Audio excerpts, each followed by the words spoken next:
ഈ അടുത്ത കാലത്ത് ക്ലിനിക്കിൽ ഒരു പേഷ്യൻ്റ് വന്നിരുന്നു. പുള്ളി ഒരു ടീച്ചറായിരുന്നു. ആ പേഷ്യൻ്റ് വളരെ സങ്കടത്തോടുകൂടിയാണ് വന്ന് പറഞ്ഞത്. കാരണം ആ പേഷ്യൻ്റ് വരാനുള്ളൊരു കാരണം പുള്ളിയുടെ ഒരു ഫ്രണ്ട്, അവരുടെ ഒരു റിലേറ്റീവ് നമ്മുടെ അടുത്ത് വന്ന് അസുഖം മാറിയതുകൊണ്ടാണ് വന്നത്. ഡോക്ടറെ വളരെ സങ്കടത്തോട് പറയാം, ഡോക്ടറെ എനിക്ക് വായ്നാറ്റാണ്. കാരണം അതുകൊണ്ട് ഞാനൊരു ടീച്ചറാണ്, അതുകൊണ്ട് എനിക്ക് സ്റ്റുഡൻസുമായിട്ട് സംസാരിക്കാൻ പറ്റുന്നില്ല. സ്റ്റാഫ് റൂമിൽ ഇരുന്ന് കാര്യങ്ങൾ സംസാരിക്കാൻ പേടിയാണ്, ഇല്ലെങ്കിൽ ആൾക്കാരായിട്ട് കമ്മ്യൂണിക്കേറ്റ് ചെയ്യാൻ വളരെ ബുദ്ധിമുട്ടാണ്. ഡോക്ടർ, ഞാൻ എല്ലാ മൗത്ത് വാഷും എല്ലാ സാധനങ്ങളും റെഗുലറായിട്ട് ഉപയോഗിക്കുന്നതാണ്, വളരെ കൃത്യമായിട്ട് ഹൈജീനിക്കായിട്ട് പോകുന്ന ഒരു വ്യക്തിയാണ്, യാതൊരുവിധ ദുശീലങ്ങളില്ലാത്തൊരു വ്യക്തിയാണ്. എന്നിട്ടും ബ്രഷ് ഡെയിലി ഞാൻ ഫുഡ് കഴിച്ചാലും, ഇപ്പം സ്കൂളിൽ പോലും ബ്രഷ് കൊണ്ടാണ് പോകാറുള്ളത്, എന്നിട്ട് പോലും എനിക്ക് വായ്നാറ്റം വരികയാണ്. എന്താണ് ഡോക്ടർ അതിൻ്റെ കാരണം?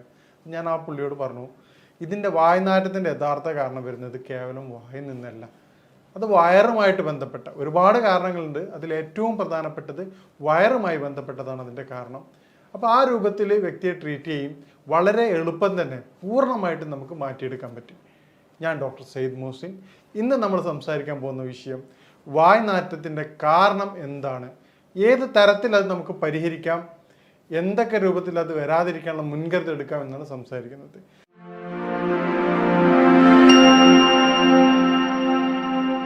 വായ്നാറ്റത്തിൻ്റെ ഏറ്റവും പ്രധാനപ്പെട്ട കാരണം കൃത്യമായ രൂപത്തിലുള്ള ദഹനക്കുറവാണ്. ദഹനക്കുറവ് കാരണം വായ്നാറ്റുള്ള വ്യക്തികളെ നമ്മൾ പരിശോധിക്കുകയാണെങ്കിൽ 90% രോഗികളും അവർ കഫവുമായി ബന്ധപ്പെട്ട രോഗികളായിരിക്കും. അവർക്ക് കഫത്തിൻ്റെ ബുദ്ധിമുട്ടുണ്ടാവാറുണ്ട്. കഫത്തിൻ്റെ വർധനവ് ശരീരത്തിൽ ദഹന പ്രക്രിയ അത് വളരെയധികം വീക്കാക്കും. ഈ രൂപത്തിൽ വീക്കാകുന്നതോടുകൂടി കൃത്യമായ ദഹനമില്ലായ്മയും പിന്നീട് ആ കഫം അവിടെ കിടക്കുന്നുണ്ടാകുന്ന സ്മെല്ലാണ് യഥാർത്ഥത്തിൽ വായ്നാറ്റായിട്ട് പുറത്തു വരുന്നത്. ഇത് നമ്മൾ കേവലം മൗത്ത് വാഷ് ഉപയോഗിക്കുമ്പോൾ ഏറ്റവും പ്രധാനപ്പെട്ട പ്രശ്നം എന്ന് പറഞ്ഞാൽ മൗത്ത് വാഷിൻ്റെ നോർമലി മൗത്ത് വാഷിൻ്റെ ഏറ്റവും പ്രധാനപ്പെട്ട ഒരു കണ്ടൻറ്റ് ആൽക്കഹോളാണ്. ഈ ആൽക്കഹോൾ ഉപയോഗിക്കുന്നതുകൊണ്ട് ഈ കണ്ടൻറ്റ് ബേസ് സാധനം നമ്മുടെ നോർമൽ ബാക്ടീരിയയുടെ ബുദ്ധിമുട്ടും മൗത്ത് ഡ്രൈ ആക്കുകയും ചെയ്യും. ഇത് വായ്നാറ്റത്തിനെ വളരെയധികം ത്വരിതപ്പെടുത്തുകയാണ് വേറെ തരത്തിൽ ചെയ്യുക. ടെമ്പററി സൊല്യൂഷൻ എന്നുള്ള അടിസ്ഥാനത്തിൽ ആ ഒരു സമയത്ത് മാത്രം മാറ്റം ഉണ്ടായി. അപ്പോൾ ഈ തരത്തിൽ കൃത്യമായ രൂപത്തിൽ ചെയ്യുന്ന വ്യക്തികൾ ഈ രൂപങ്ങൾ സ്വീകരിക്കുമ്പോൾ അത് ഗുണത്തേക്കാളേറെ ദോഷമാണ് ഉണ്ടാവുക. അപ്പോൾ എന്താണ് അതിൻ്റെ കാരണങ്ങൾ എന്ന് നമുക്ക് പരിശോധിക്കാം. മേൽ പറഞ്ഞതുപോലെ ഈ കഫത്തിൻ്റെ ബുദ്ധിമുട്ട് ഉണ്ടാക്കുന്നതിൻ്റെ കാരണമായിട്ടുള്ള കൃത്യമായ സമയത്തല്ലാതുള്ള കുളികൾ, പിന്നീട് ഈ കഫത്തിൻ്റെ പ്രയാസങ്ങൾ വരുമ്പോൾ ശരീരത്തിൽ ഉദാഹരണത്തിന് ഏറ്റവും പ്രധാനമായിട്ട് കണ്ടുവരുന്ന പ്രശ്നമാണ് അലർജി.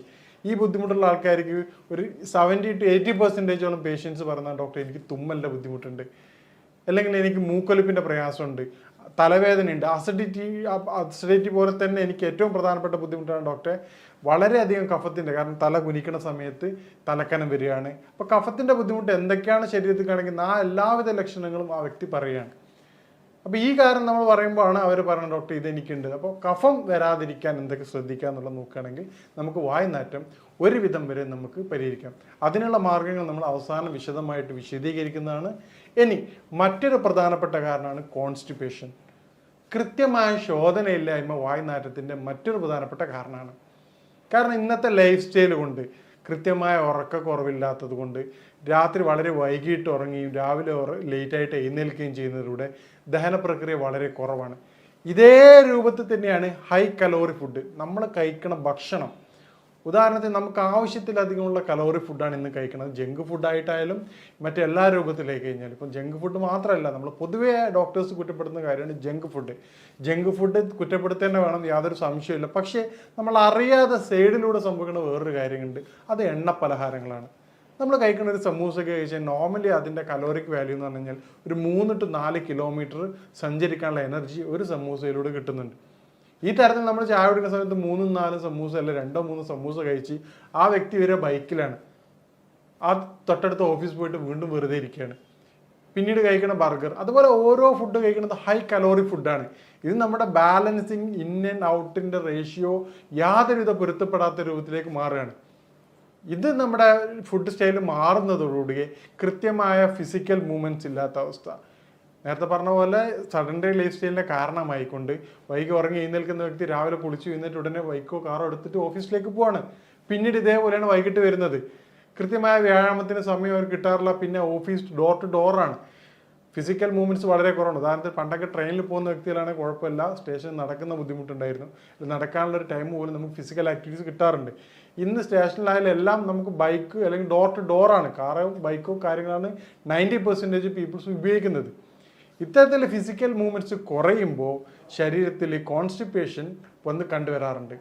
ഇത് വായുനാറ്റത്തിൻ്റെ പ്രധാനപ്പെട്ട ഒരു വില്ലനാണ്. അപ്പം നിങ്ങൾക്ക് ഈ കോൺസ്റ്റിപ്പേഷൻ കൊണ്ടാണ് വായുനാറ്റം വരുന്നത്. വായുനാറ്റമുള്ള വ്യക്തികൾ കോൺസ്റ്റിപ്പേഷൻ അടിയന്തരമായിട്ട് ക്ലിയർ ചെയ്യേണ്ടതാണ്. അപ്പോൾ കോൺസ്റ്റിപ്പേഷൻ ക്ലിയർ ചെയ്യേണ്ട കാര്യം നമ്മൾ അവസാനം വിശദമായിട്ട് സംസാരിക്കുന്നുണ്ട്. പിന്നീട് ഉണ്ടാവുന്ന ഏറ്റവും പ്രധാനപ്പെട്ട ഒരു കാര്യമാണ് DNS, ഡീവിയേറ്റഡ് നാസൽ സിസ്റ്റം. മൂക്ക് വളഞ്ഞിട്ടുള്ള പേഷ്യൻസിന് വായുനാറ്റം കണ്ടുവരാറുണ്ട്. തുടർച്ചയായിട്ടുള്ള സൈനസൈറ്റിസ്, നേരത്തെ പറഞ്ഞ കഫത്തിൻ്റെ ബുദ്ധിമുട്ടുണ്ടാവണം, സൈനസൈറ്റിസ് ഉള്ള ബുദ്ധിമുട്ടുള്ള സൈനസ് ഇൻഫ്ലമേഷൻ ഉള്ള പേഷ്യൻസിന് ഈ പറഞ്ഞ വായുനാറ്റം വളരെ കോമൺ ആയിട്ട് കണ്ടുവരാറുണ്ട്. ഈ പറയുന്ന കാരണങ്ങളുള്ള വ്യക്തികൾ അതാത് കാരണങ്ങൾ ക്ലിയർ ചെയ്യാത്തിടത്തോളം കാലം നിങ്ങളെ ഈ അസുഖം നമുക്ക് പൂർണ്ണമായിട്ടും മാറ്റിയെടുക്കാൻ പറ്റാറില്ല. അതുകൊണ്ടാണ് പറഞ്ഞത്, ആ വന്ന പേഷ്യൻസിൻ്റെ തൊട്ട് മുമ്പ് അവർ റെഫർ ചെയ്ത പേഷ്യൻസിൻ്റെ അസുഖം വയറിൻ്റെ ബുദ്ധിമുട്ടായിരുന്നു. പക്ഷേ ഈ പറഞ്ഞ ടീച്ചറെ ബുദ്ധിമുട്ട് എന്താണെന്ന് കഫത്തിൻ്റെ ബുദ്ധിമുട്ടായിരുന്നു. അതുകൊണ്ടാണ് ഓരോ വ്യക്തികൾക്കും വ്യത്യസ്ത തരത്തിലാണ് അതിൻ്റെ രോഗകാരണം ഉണ്ടാകുന്നത്. ഈ രോഗകാരണങ്ങൾ മനസ്സിലാക്കാതെ നമ്മൾ ട്രീറ്റ് ചെയ്യുകയാണെങ്കിൽ അത് പൂർണ്ണ അർത്ഥത്തിലുള്ള ട്രീറ്റ്മെൻറ്റ് ആകില്ല. പിന്നീട് വരുന്ന കാര്യമാണ് സ്മോക്കിംഗ്. സ്മോക്കിങ് വായുനാറ്റത്തിൻ്റെ ഒരു പ്രധാനപ്പെട്ട ഘടകമാണ്. കാരണം അത് കൃത്യമായിട്ടുള്ള ഗ്യാസ്ട്രിക് പ്രോബ്ലം ക്രിയേറ്റ് ചെയ്യും. അത് പിന്നീട് ഇൻഡൈജഷനിലേക്ക് മാറുകയും ചെയ്യാറുണ്ട്. പിന്നീട് വരുന്നൊരു കാരണമാണ് സ്നീസിങ്, അലർജി, തുമ്മൽ. തുമ്മൽ നേരത്തെ പറഞ്ഞ പോലെ എന്തുകൊണ്ടാണെന്ന് വായുനാറ്റത്തെ കാരണം എന്ന് പറഞ്ഞാൽ തുമ്മലുള്ള വ്യക്തികൾക്ക് കഫം വർദ്ധിക്കുകയും പിന്നീട് അത് ബോഡിയിൽ ദഹന സംവിധാനം കുറയ്ക്കുകയാണ് ചെയ്യാറുള്ളത്. നേരത്തെ പറഞ്ഞാൽ പിന്നീടുള്ള കുറേ കാര്യങ്ങളാണ് നമ്മുടെ സഡൻഡറി ലൈഫ് സ്റ്റൈൽ മാറ്റുകയാണെങ്കിൽ നമുക്ക് വായുനാറ്റം ഒരു പരിധി വരെ തടയാവുന്നതാണ്. സഡൻഡറി ലൈഫ് സ്റ്റൈൽ ഏറ്റവും പ്രധാനമാണ്, ഫുഡും കൂടെ അതിൻ്റെ ഭാഗമാണ്. കാരണം നമ്മൾ ഹെവി ഫുഡ് കഴിക്കുകയും രാത്രി കാലങ്ങളിൽ നമുക്ക് ഈ പറഞ്ഞതുപോലെ സലാഡ് ഐറ്റംസ് കഴിച്ചിട്ടില്ലെങ്കിൽ അത് പിന്നീട് കോൺസ്റ്റിപ്പേഷൻ കാര്യങ്ങളും മാറാറുണ്ട്. അതും വായുനാറ്റത്തിൻ്റെ പ്രധാനപ്പെട്ട ഒരു കാരണമാണ്. ഇനി വായുനാറ്റം എന്താണെന്നും എന്താണ് അതിൻ്റെ പ്രതിവിധികളെന്നും നമുക്ക് പരിശോധിക്കാം. ഈ കോൺസ്റ്റിപ്പേഷൻ പോലെ തന്നെ കഴിഞ്ഞിട്ടുള്ള പിന്നീടുള്ള പ്രധാനപ്പെട്ട ഒരു അസുഖമാണ്, അത് പൊതുവെ സ്ത്രീകളിലാണ് കണ്ടുവരാറുള്ളത്, വെള്ളപ്പൊക്ക്, വൈറ്റ് ഡിസ്ചാർജ്. ഈ വൈറ്റ് ഡിസ്ചാർജ് ഉള്ള വ്യക്തികൾക്ക് പ്രധാനമായിട്ടും ശരീരത്തിന് ചൂട് കൂടുതലായിട്ട് അനുഭവപ്പെടാറുണ്ട്. ഈ ചൂട് അനുഭവപ്പെടുമ്പോൾ അത് ശരീരത്തിൻ്റെ ദഹന പ്രക്രിയ വളരെയധികം വീക്കാക്കാറുണ്ട്. ഇതാണ് ഇൻഡൈജഷനായിട്ട് മാറുകയും പിന്നീട് വായുനാറ്റം. ചില പേഷ്യൻസ് പറയാറുണ്ട്, ഡോക്ടറെ സങ്കടത്തോടുകൂടെ പറയാം, ഡോക്ടറെ എൻ്റെ മകളും പിന്നെ ഭർത്താവൊന്നും എന്നോട് ഈ പ്രശ്നം പറഞ്ഞിട്ടുണ്ടായിരുന്നില്ല, എൻ്റെ കൂടെ ജോലി ചെയ്യുന്നവരാണ് ഈ പ്രയാസം പറഞ്ഞത്. അപ്പോൾ എനിക്ക് പറയാനുള്ളത്, നിങ്ങളെ വീട്ടിലുള്ള ആൾക്കാർ പറഞ്ഞ് സപ്പോർട്ട് ചെയ്യേണ്ടതാണ്. കാരണം പുറത്തുനിന്നുള്ളൊരു വ്യക്തിയെ പറഞ്ഞ് അറിയിക്കുമ്പോൾ അവർക്ക് വളരെയധികം പ്രയാസം ഉണ്ടാവാറുണ്ട്. മേൽപ്പറഞ്ഞ കാരണങ്ങൾ നമ്മൾ പരിശോധിക്കുകയാണെങ്കിൽ നമുക്ക് വായുനാറ്റം എന്നുള്ള കാര്യം നമുക്ക് പൂർണ്ണമായിട്ടും മാറ്റിയെടുക്കാവുന്നതാണ്. ഇനി എങ്ങനെ നമുക്ക് വായുനാറ്റങ്ങൾ നേരിടാം എന്നുള്ളതാണ്. വായുനാറ്റത്തിൻ്റെ ഏറ്റവും പ്രതിവിധിയായിട്ട് പറഞ്ഞത് കാരണങ്ങളാണ്. ഉദാഹരണത്തിന് ഇപ്പം വ്യത്യസ്തമായ രൂപത്തിലാണ് അതിൻ്റെ എഫക്റ്റ് ചെയ്യണത്. നേരത്തെ പറഞ്ഞ ഏറ്റവും പ്രധാനമായിട്ട് കാരണം കഫത്തിൻ്റെ ബുദ്ധിമുട്ടാണ്. ശരീരത്തിൽ കഫത്തിൻ്റെ പ്രയാസമുള്ള വ്യക്തികൾ, ഓരോ വ്യക്തികൾക്കും നേരത്തെ പറഞ്ഞ കാരണം കൃത്യമായിട്ട് നിങ്ങൾ ഐഡൻറ്റിഫൈ ചെയ്യേണ്ടതാണ്. എന്നാൽ മാത്രമേ ഇത് നമുക്ക് പൂർണ്ണമായിട്ട് പരിഹാരം ലഭിക്കുകയുള്ളൂ. അപ്പോൾ കഫത്തിൻ്റെ ബുദ്ധിമുട്ടുള്ള പേഷ്യൻ്റ് ആണെങ്കിൽ അവർ കൃത്യമായിട്ട് ചെയ്യേണ്ടത് രാവിലെ വെറും വയറ്റിൽ 1/2 ടീസ്പൂൺ തേനിനകത്ത് ഒരു 1 ഗ്രാം ചുക്ക് നിർബന്ധമായിട്ട് കഴിക്കേണ്ടതാണ്. അതുപോലെ തന്നെ പിന്നെ നമ്മുടെ കുളിയുടെ സമയം കൃത്യമായിട്ട് പരിശോധിക്കേണ്ടതാണ്. 11 മണിക്ക് ശേഷം തല കുളിക്കാതിരിക്കാൻ പ്രത്യേകം ശ്രദ്ധിക്കണം. ഈ 2 കാര്യങ്ങൾ ചെയ്യുന്നതിലൂടെ കഫത്തിൻ്റെ ബുദ്ധിമുട്ടുള്ള വ്യക്തികളുടെ പ്രയാസങ്ങൾ നമുക്ക് ഒരു പരിധി വരെ തടയാൻ സഹായിക്കാറുണ്ട്. ഇതുപോലെ തന്നെ അവർ ഉപയോഗിക്കുന്ന വെളിച്ചെണ്ണ, ഏത് ഹെയർ ഓയിൽ ഉപയോഗിക്കുകയാണെങ്കിലും അതിൽ 1-2 വെളിച്ചെണ്ണയിൽ 1-2 കുരുമുളക് കൂടി ഇട്ടതിന് ശേഷം ഉപയോഗിക്കുകയാണെങ്കിൽ അത് കഫത്തിൻ്റെ ഇറക്കം വളരെ ഫലപ്രദമായിട്ട് തടയാൻ സഹായിക്കുന്നതായിട്ട് കണ്ടുവരാറുണ്ട്. പിന്നീട് നമ്മൾ കോൺസ്റ്റിപ്പേഷനുള്ള പേഷ്യൻസിനാണെങ്കിൽ രാത്രി നിർബന്ധമായിട്ടും നിങ്ങൾ സലാഡ് ഉപയോഗിക്കേണ്ടതാണ്.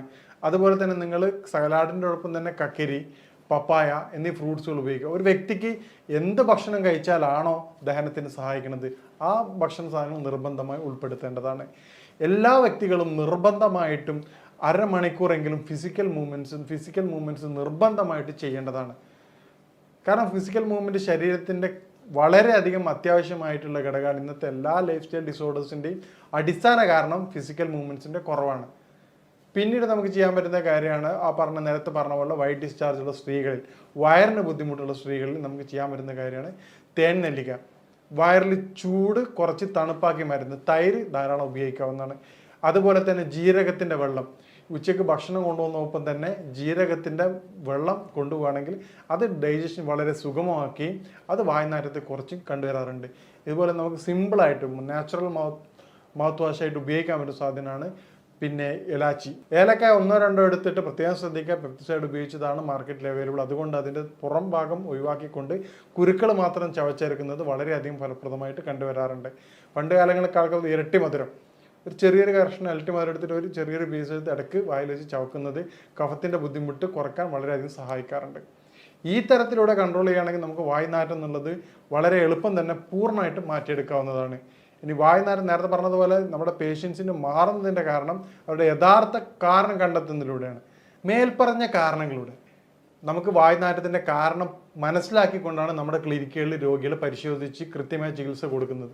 ഇതിലൂടെയാണ് നമുക്ക് പൂർണ്ണമായിട്ട് അത് മാറ്റം കൊടുക്കാൻ പറ്റുന്നത്. അപ്പം നിങ്ങൾക്കും നിങ്ങളുടെ കാരണം കണ്ടെത്തിക്കൊണ്ട് പൂർണ്ണമായിട്ടും അതിൻ്റെ പരിഹാരം നേടുകയാണെങ്കിൽ നിങ്ങൾക്കും വായുനാറ്റം പൂർണ്ണമായിട്ട് മാറ്റാവുന്നതാണ്. ഞാൻ പറഞ്ഞതുപോലെ എന്താണ് നിങ്ങളുടെ വായുനാറ്റത്തിൻ്റെ കാരണം എന്നുള്ളത് നിങ്ങൾ കൃത്യമായിട്ട് മനസ്സിലാക്കുക. ഈ രൂപത്തിൽ മനസ്സിലാക്കിയിട്ട് അതിൻ്റെ പ്രതിവിധി തേടുകയാണെങ്കിൽ നിങ്ങളുടെ വായുനാറ്റം നിങ്ങൾക്ക് പൂർണ്ണമായിട്ടും മാറ്റാവുന്നതാണ്. ഇനി ഇതുമായിട്ട് ബന്ധപ്പെട്ട സംശയങ്ങളും കാര്യങ്ങളും നിങ്ങൾക്ക് ബന്ധപ്പെടാവുന്നതാണ്. ഇനി മറ്റൊരു വിഷയമായിട്ട് കാണാം. നന്ദി.